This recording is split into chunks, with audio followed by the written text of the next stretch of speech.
আসলে মামুন যেটা করছে ধর্ষণই ধরে, বিকজ একটা মানুষের সাথে একটা মেয়ের সাথে থাকছে, তাকে আশা দিয়েছে, হোক সে বয়স্ক মহিলা। আমি চিনি না মামুন লাইলাকে পার্সোনাল ভাবে চিনি না, আমি মামুন লাইলাকে পার্সোনাল ভাবে চিনি না, বাট আমি লাইলার হয়ে বলছি না, একটা নারী হয়ে বলছি। তাকে দিনের পর দিন তাকে বিয়ে করবে বলে তার সাথে হয়তো আছে, তার গাড়ি বাড়ি ইউজ করেছে, এখন তাকে ইউজ করে ছুঁড়ে ফেলে দিছে, তো তাকে তো প্রলোভন দিয়ে মামুনও তো ধর্ষণ করেছে। মামুন তো একদম ছোট বাচ্চা না, দেখতে ছোট লাগে, একদম ঠিক।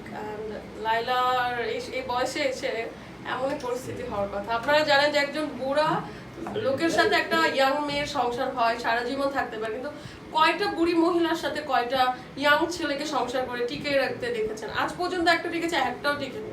আমি যদি আজকে আমার এজের তুলনায় আমি ডাবল কাউকে বিয়ে করি, আমার সংসারটা টিকতে পারে, বাট একটা মহিলা হয়ে একজন ইয়াং ছেলেকে নিয়ে কখনো সংসার টিকতে পারে।